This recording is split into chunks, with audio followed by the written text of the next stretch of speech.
What has become of Detroit? The police are even telling the people, enter Detroit at your own risk. It's like a movie. This is one of the most tragic and heartbreaking stories that we have ever done. It didn't start out this way. It started out with something uniquely American.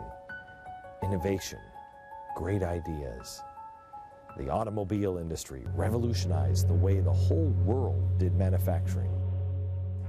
The year's 1903, and Henry Ford has just founded the Ford Motor Company, and the city of Detroit was about to explode. It became the economic envy of the world. It was the cultural envy as well. It later became the home of the assembly line. Then it was also the home of Berry Gordy's Motown, the Jackson 5. It represented everything people wanted to believe about the American dream. It attracted billions who flocked from all over the world to see it.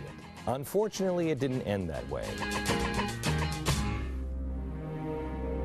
Today, after 100 years, Detroit is a dilapidated pigsty, to tell you the truth. It's rotting, rat-infested, riddled with crime, drugs, poverty, and corruption that has been eating away at it for a long time. The city is literally on fire. 12,000 fires happen there every single year. 1,000 of them are just arson. 60% of the homes they burn, 60% are totally empty. But the angry mobs that roam the streets still ransack them, just set them on fire because they want to. There are no rules. But let's not forget, also, this is a city that is bankrupt. It went bankrupt this summer. July of this last year, it filed the largest bankruptcy case in U.S. history. So how does this happen to a city? I mean, a great manufacturing empire crumble. The answer is really simple. It's just progressivism. Corrupt unions, reckless government.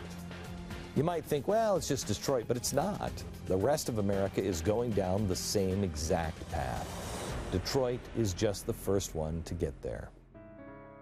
It was Detroit that offered the first health care benefits and handouts to laborers. The city of Detroit. This is during World War II.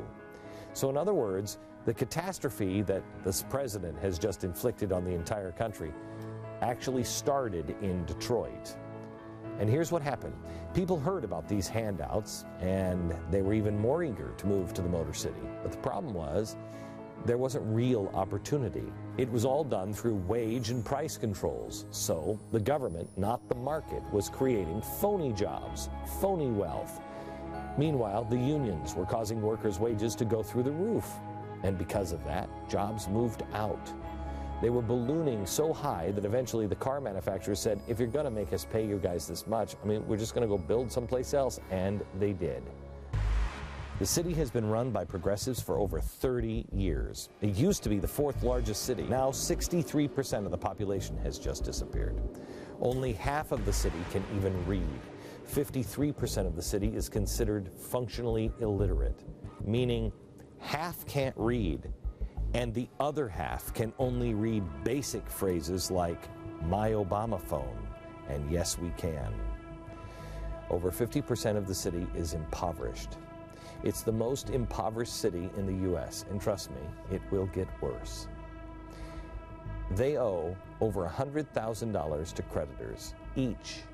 It's facing $20 billion in debt and unfunded liabilities, equaling over $25,000 every person that lives there. And only 40% of the city's streetlights even work. By the way, if you live in one of the homes that isn't empty, the looters show up and try to burn your house down. You have to have a fire hose ready because the actual fire department will take at least an hour to get there. In every other city, it's 11 minutes. The police department is just as effective. In fact, they're so good that every year they solve 9% of the endless crime. 9. You see, It only works if everybody is a communist country. If everybody, otherwise the jobs move. Now, when that happened, that meant that all the taxpayers left. They left Detroit, but the progressives still wanted to keep their extravagant welfare state. They had chased away all the job creators, all of the taxpayers, and there was no one to support it. The streets quickly grew riddled with crime. Violent gangs ruled the city. Prostitution was rampant. Drugs were everywhere. It was a moral vacuum. The same type of cultural rot that unfortunately our country is suffering from today.